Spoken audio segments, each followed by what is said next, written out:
인도의 성자 선다싱의 그의 전기에 이런 이야기가 있습니다. 한 사람이 히말라야 산을 넘어가다가 추위에 쓰러진 사람을 길에서 봤습니다. 조금 고민을 합니다. 어떻게 할까? 그러다가 내 앞몸도 추스르기 힘든데 생각하고 혼자 눈길을 그냥 갑니다.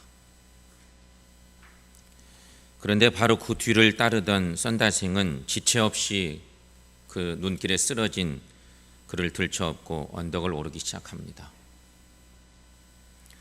그렇게 얼마나 걸었을까요?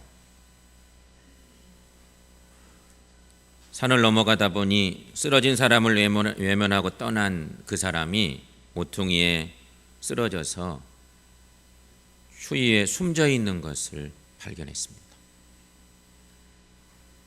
그러나 죽어가던 이웃을 들쳐업고 가는 자기는 오히려 땀을 뻘뻘 흘리며 살아있음을 확인하면서 너무도 소중한 진리 하나를 발견했다는 것이죠. 남을 살리는 것이 바로 자기를 살리는 길이다 라고 하는 중요한 진리를 발견했다는 것입니다. 여러분, 믿음의 길은 산행의 길과 같습니다. 요새 여러분 집에 대부분 등산복 하나씩 없는 집이 거의 없을 만큼 유명한데, 믿음의 길은 산행의 길과 같다 할 수 있습니다. 산행을 하다 보면 너무도 힘겨워서 쉬어가는 사람이 있습니다. 때로는 지쳐 넘어져 있는 이웃들도 봅니다.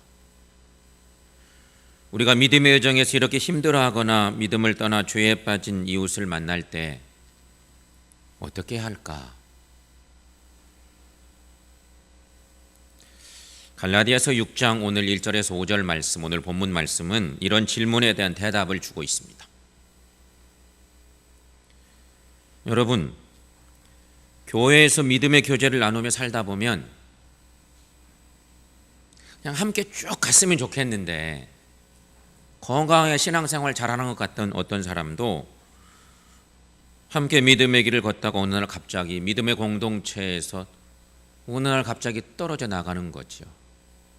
잘 걷다가 함께 행복하게 가다가 어느 날 갑자기 공동체에서 떨어져 나간 거예요. 그런 문제가 계속 발생해요. 그 이유는 다양합니다. 그런 이유들이 좀 적어지면 교회는 건강해질 텐데, 다양한 문제들 때문에 함께 걷던 길에서 낙오자가 생기는 거예요. 때로는 이탈자가 생겨나고. 어떻게 할까? 바울 사도는 갈라디아 교회 안에서 이런 형제들을 만난 거예요. 유명한 갈라디아서 우리가 잘 알죠? 근데 여러분, 갈라디아 교회는 바울이 주후 47년경 소위 바울의 제1차 전도 여행 때 전도 여행을 하면서 세워진 교회입니다. 이 갈라디아 교회입니다. 근데 바울이 1차 전도 여행 중에 남방 갈라디아, 지금의 터키 지역 안에 있는 버시디아, 안디옥, 이고니온, 루스드라, 더베, 사도행전 읽다 보면 많이 읽혀지는 그런 지명들인데, 1차 전도여행 때 남방 갈라디아를 전도여행을 하다가 자연스럽게 생겨진 교회들인 거예요. 거기에 복음을 전하고 설립된 교회들입니다. 그러니까 이 지역은 작은 목장 교회들이 여러 개 있고, 그 여러 개 교회들을 전체적으로는 갈라디아 교회라고 명명하는 거죠. 그러니까 그냥 한 개의 갈라디아 교회가 아니고 갈라디아 지역의 교회이고, 그곳에 작은 목장 교회들이 여러 개 있었던 거예요. 그런 교회에 1차 전도여행 때 교회가 세워졌어요. 그리고 한 2, 3년 뒤, 불과 2, 3년 후에 바울이 2차 전도여행을 갑니다. 2차 전도여행 중에 다시 이 지역을 방문해 보니 이 교회들 안에서 처음 복음을 받아들인 사람들 가운데 복음을 떠나 죄 가운데 빠져 있는 형제들이 많이 있는 것을 본 거예요. 불과 2, 3년, 여러분 2, 3년 전에 첫 전도여행 때 교회가 세워지고 교인들이 세워져서 아주 신실하게 신앙생활을 하겠다고 다짐했던 교우들이 한 2, 3년 뒤에 가보니까 여기저기서 병든 교인들이 많은 거예요. 교회 안에 여러 가지 내적인 문제들이 많아서 상처를 받고 공동체에서 이탈한 사람들이 있었던 거죠.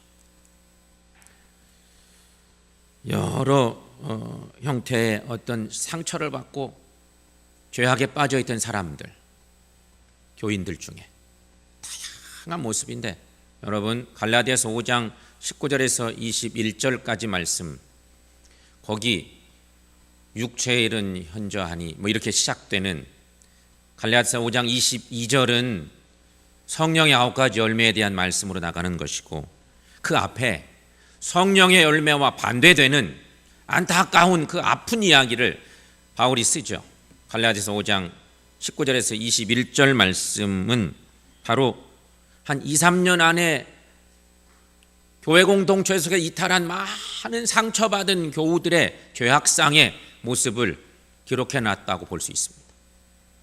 마치 이들이 빠져 있었던 죄의 리스트라고도 할 수 있는 것이죠. 이들을 향한 바울의 처방은 한마디로 말하면 서로 짐을 지라 이것입니다. 여러분, 말씀을 어떻게 듣습니까? 여러분, 말씀 듣고 얼마나 변화되고 있습니까? 예배가 여러분에게 영적인 어떤 유익함을 주고 있습니까? 바울이 두 번째 전도여행 때 갈라디아 지역의 교회들을 보고 너무 마음이 아팠던 거예요. 그래서 그 편지를 쓰면서 그 처방을 내리는데, 교회를 살리는 비결은 서로 짐을 지는 것이라고 가르친 거예요. 그렇다면 여러분, 구체적으로 어떻게 하는 것이 서로 짐을 지는 것일까? 오늘 우리에게 주신 하나님의 말씀이에요. 서로 짐을 지는 비결이 뭘까? 하나는 시험 중인 자의 연약함을 이해하는 것입니다. 우리 주변에 있는 성도들이 죄에 빠졌다고 생각해 봅시다.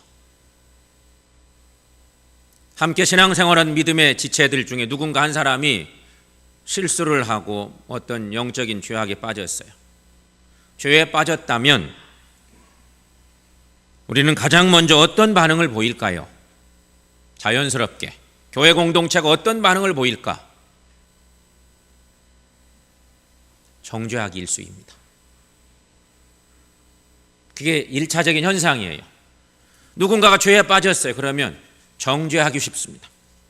그러나 이런 정죄는 죄에 빠진 본인에게도 정죄하는 우리에게도 아무런 도움이 되지 못합니다. 바울 사도는 갈라디아서 6장 1절에서 우리에게 이런 형제들을 온유한 심령으로 접근해야 한다고 가르치고 있습니다. 여러분, 여기서 온유한 심령이 뭘까? 온유한 심령. 온유한 심령은 성령의 지배를 받는 마음이에요. 이게 그냥 내가 인격적으로 수양되어서 온유한 마음, 그런 게 아니에요. 성령이 주시는 그런 마음, 그게 온유한 마음이죠. 고린도전서 2장에서 거기 보면 하나님의 성령만이 인간의 가장 깊은 것을 통달하신다고 말하고 있는데, 특별히 고린도전서 2장 11절 말씀 여러분 함께 읽어보겠습니다. 사람의 일을 사람의 속에 있는 영 외에 누가 알리요? 이와 같이 하나님의 일도 하나님의 영 외에는 아무도 알지 못하느니라. 아멘. 여러분, 우리가 성령의 도움으로 범죄한 이웃을 바라본다면 어떤 일이 생길까요? 공동체가 함께 가다 보면 누군가 죄짓고 문제를 일으킬 수 있어요. 무리를 일으키는 거죠. 자기도 모르는 사이에 어떤 죄악에 빠질 수도 있어요. 그럴 때 공동체 대응 방법이에요. 교회는 대부분 말 때문에 한 사람을 죽여요. 그냥 쪼아대는 거예요. 나도 모르는 사이에 어찌 보면 그 사람 염려한다고 걱정한다고 한 얘기들이 사랑이 담겨 있지 않다 보니까 문제가 돼서 말이 퍼져가요. 한 사람을 순식간에 매몰시키는 거예요. 대부분 교회들이 이런 문제 가지고 있고 갈라디아 교회도 이런 문제 앞에 있었던 거죠. 여러분 생각해 보세요. 우리가 성령의 도움으로 범죄한 이웃을 바라보면 어떤 일이 생길까? 그게 온유한 마음인데, 온유한 심령. 성령의 도움을 통해서 범죄한 우리 믿음의 형제 누군가를 바라본다면 어떤 마음이 생길까요? 한마디로 말하면 이해하는 마음이 생겨요. 이해하는 마음.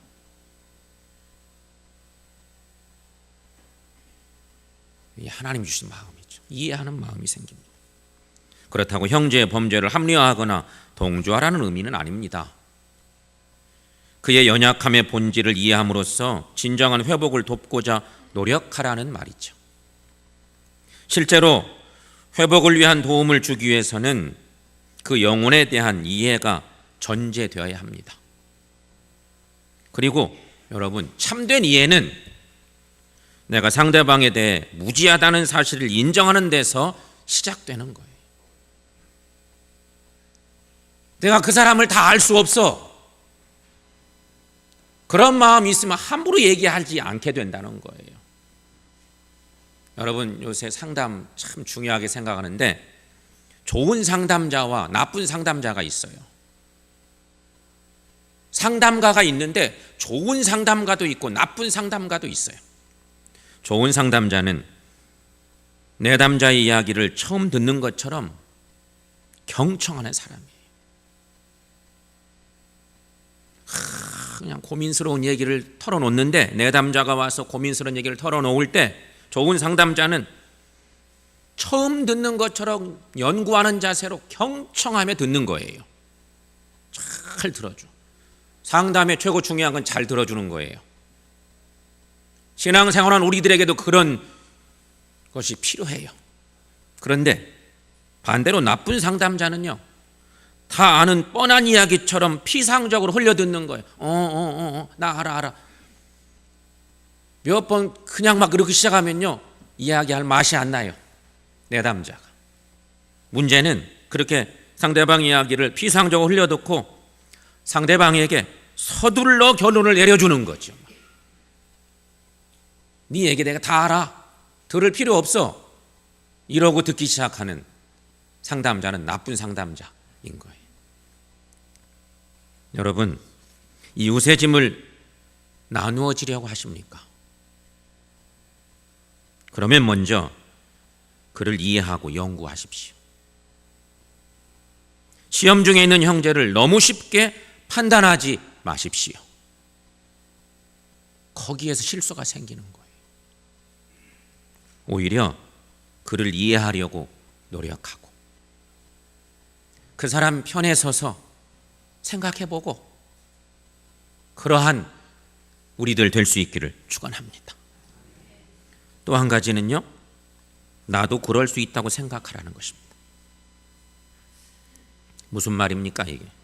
설령 내 이웃의 범죄가 정확한 사실로 드러나더라도 우리는 그의 실수를 다룰 때 이는 나도 범할 수 있는 실수라는 태도로 접근해야 한다는 말이에요. 오늘 갈라디아서 6장 1절 말씀에 이런 말씀이 있어요. 너도 시험을 받을까 두려워하라. 너도 시험을 받을까 두려워하라 말하고 있어요. 실제로 우리는 이 땅에서 살아가는 동안 우리의 이웃들이 범하는 어떤 죄는 곧 내가 범할 수 있는 죄라는 것을 잊지 말아야 한다는 것이. 그래서 바울은 고린도서 10장 12절 말씀에서 그 유명한 얘기를 합니다. 그런즉 선줄로 생각하는 자는 넘어질까 조심하라 경고하고 있어요. 어느 주일 설교를 하던 척 스윈돌 목사님은 그리스도인은 교통신호부터 철저히 지켜야 된다는 설교를 하셨답니다. 생활 속에서 중요한 것이죠. 성도된 우리는 교통신호부터 잘 지켜야 된다고 힘주어서 설교를 한 거예요. 그런데 그날 오후 교회에서 나와 집으로 가려고 운전을 하시던 이 목사님은 깜빡 다른 생각에 빠졌다가 교차로를 건너다가 신호를 위반했다고 합니다. 예배 마치고 돌아가던 길에 순간적으로 그 사실을 깨달았으나 때는 이미 늦었습니다. 그런데 바로 그때 교인 한 분이 지나가다가 스윈돌 목사님의 신호 위반을 목격하게 되었고 목사님과 눈이 마주쳤답니다. 목사님은 미안한 마음에 모른 척하고 집으로 얼른 가셨는데 그날 저녁 그 교인이 전화해서 내일 점심에 목사님 만나고 싶습니다. 하필이면 그런 전화가 온 거예요. 약속은 했는데 걱정이 많이 되는 목사님. 어떻게 할까? 이거 미안해서 어떻게 하나? 근데 목사님은 하나님께 피할 길을 달라고 기도했대요. 피할 길을 좀 주세요. 그때 한 아이디어가 생각났습니다. 목사님에게. 이튿날 식당에 가보니 예상대로 그 교인과 다른 교인 몇 분이 먼저 도착해서 기다리고 있는 것입니다. 스윈돌 목사님은 준비한 목걸이를 차고 들어갔는데 거기에는 나는 죄인입니다. 목걸이에 이름이 딱 써있는 나는 죄인입니다라는 명패가 붙어있는 목걸이를 딱 차고 들어간 거예요. 그랬더니 교인들이 그냥 깔깔깔깔 막 웃었습니다. 막 웃는 거예요. 그러나 그 순간 목사님은 다시 뒤로 한 바퀴 도셨습니다. 등 뒤에는 부착물이 또 있었는데 거기에는 너희 중에 죄 없는 자가 돌을 들어 나를 치라.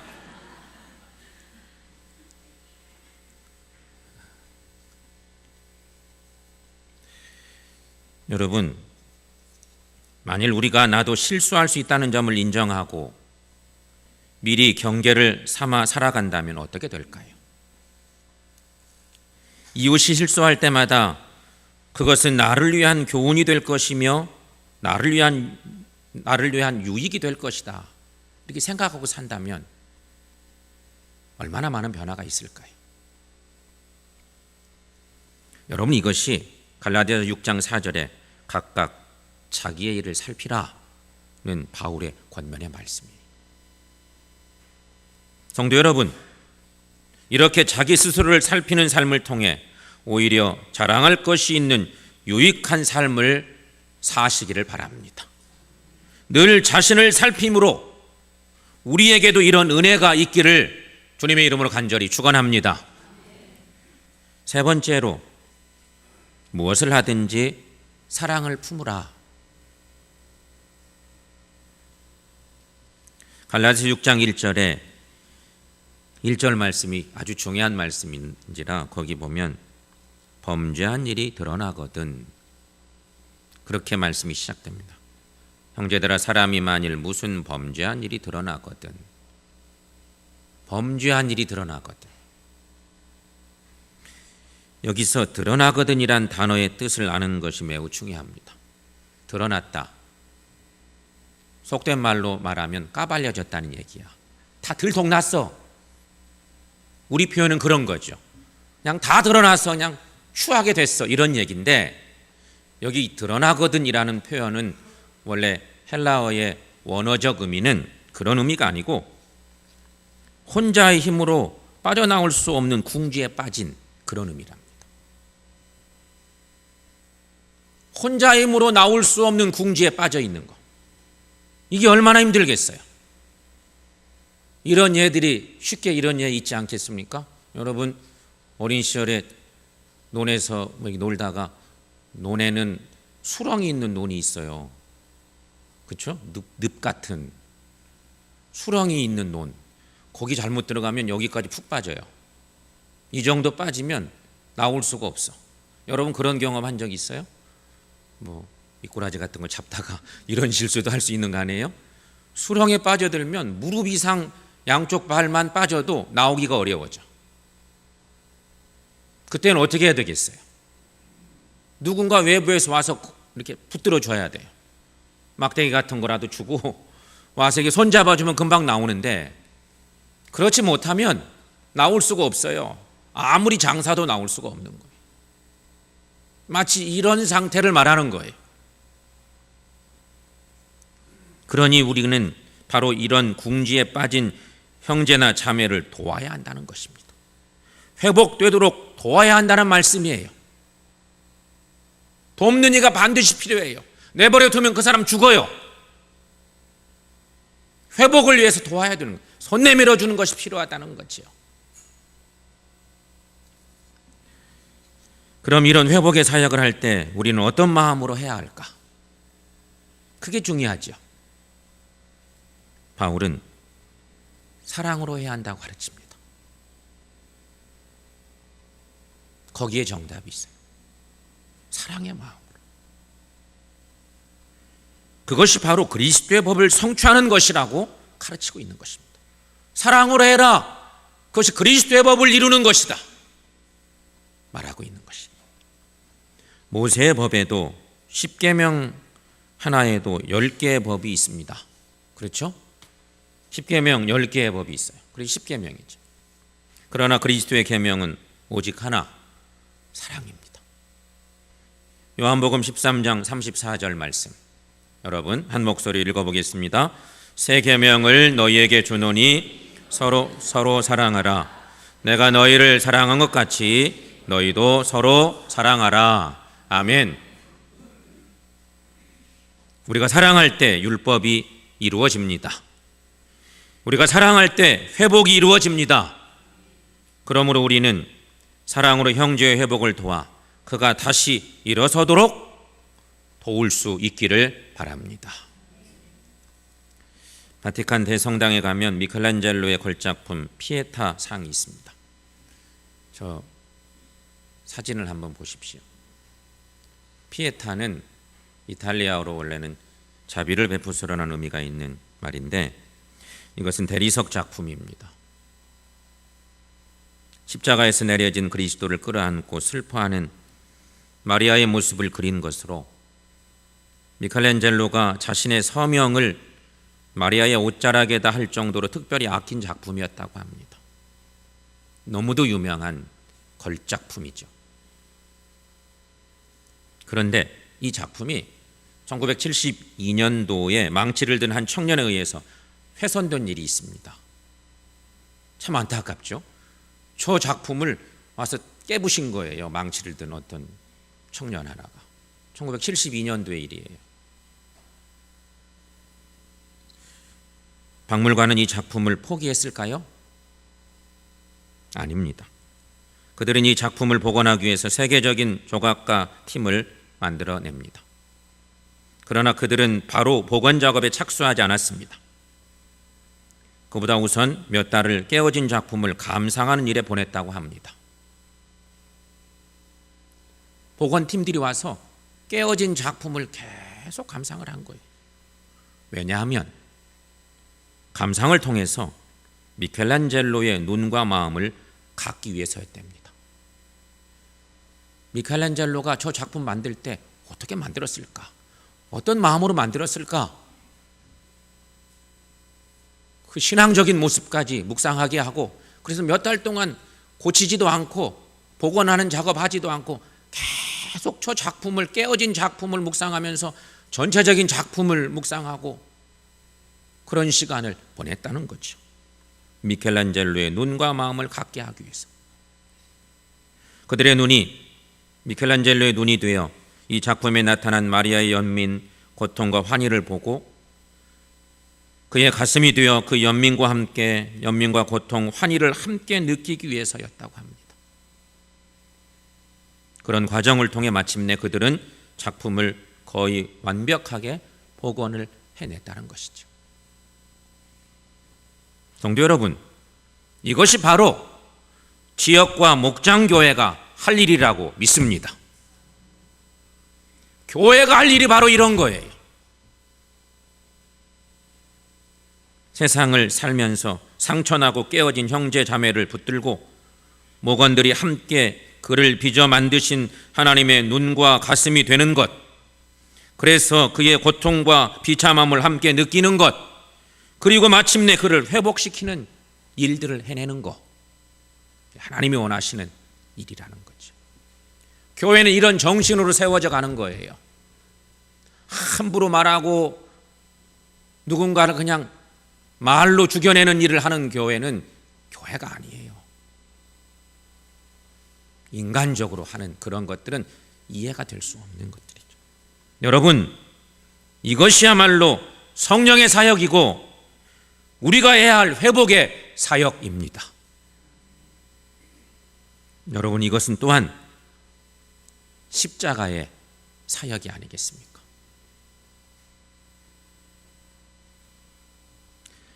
우리 예수님의 십자가 사역은 우리의 죄와 고통을 함께 느끼시며 마침내 우리 죄짐을 대신 지신 사역이십니다.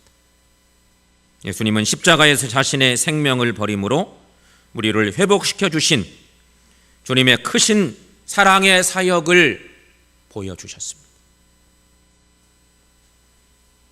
성도 여러분, 분명한 것은 우리 모두는 이 사랑에 빚진 자들이에요. 여러분 믿습니까?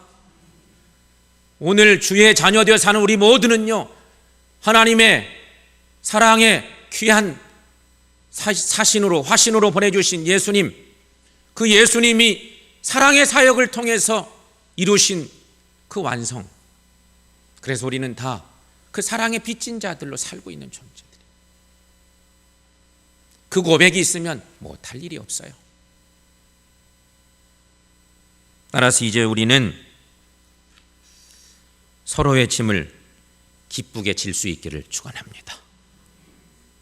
그 짐을 지는 최고의 자리는요, 교회이기도 하지만 목장이나 지역입니다. 작은 공동체는 그 짐을 함께 지는 최고의 자리예요. 교회에서 함께 예배드릴 때는요, 누가 누군지 잘 모르는 사람도 있지만 목장 안에서는요, 모르는 사람이 하나도 없어요. 그 사람의 속내를 너무 잘 알아. 그렇기 때문에 더 필요한 것이에요.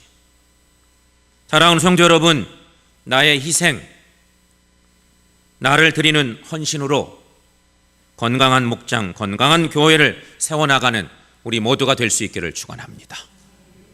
거기에 내가 있기 때문에 더 건강하다는 소리를 듣는 우리 모두가 될 수 있기를 축원합니다. 기도하겠습니다.